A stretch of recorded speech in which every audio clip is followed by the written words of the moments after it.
Hi, this is Betsy, and this is video number 71 in SalesVision Business Games 100 Videos in 100 Days Challenge. Today I'm going to talk about part 2 of compassion in the book, The Gifts of Imperfection, and I'm going to share how compassion and boundaries go together. Compassionate people are boundaried people. The heart of compassion is really acceptance. The better we are about accepting ourselves and others, the more compassionate we become. I know it's difficult to be compassionate towards people who are hurting us or walking all over us or treating us poorly. If we want to practice compassion, we have to set boundaries and hold people accountable of their behavior. We live in a blame culture in the personal side, the social side, and the political side. We do a lot of screaming and finger pointing, but we barely hold people accountable. It would be better if we could be kinder and firmer. What would the world be like if we blamed less and had respect and compassion and boundaries? I want to tell you a little story. Most of you know that I was a special education teacher, and these were middle schoolers I was working with, and we were going to go to Target to buy Christmas presents. The kids would bring their money from home, and some of them would have a list or an idea of what they wanted to buy.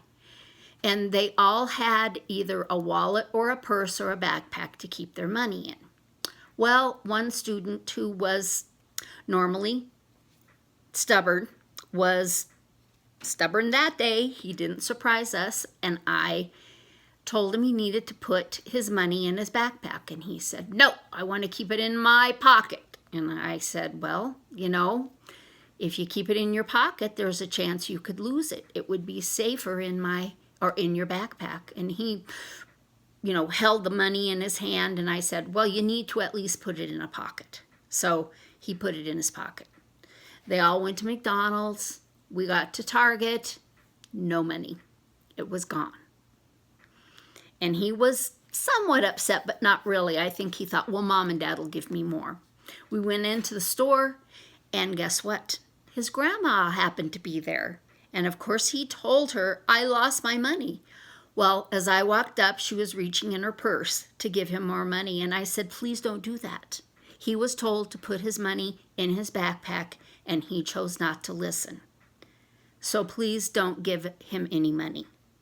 I said it nicely, and I said, "Come on, we need to go. Sorry you couldn't buy the gifts that you had planned." And then by the time I got back to school, because I knew the parents, there was a phone call from the dad, upset that I wouldn't let his mom give the boy the money. And I tried to explain to him, I talked to him about the consequences, and we have to have boundaries. If he's going to choose not to listen, then he's going to, perhaps lose his money, which is what he did. Well, we got over it. He went on to high school. He got to be water boy for the basketball team, and he was even responsible enough to call his mom when he was done, and she would come and pick him up. And one day, she was late in picking him up, and he was on his bike. She couldn't find him at the school. He was on his bike, but he was heading home, and he was going the right way.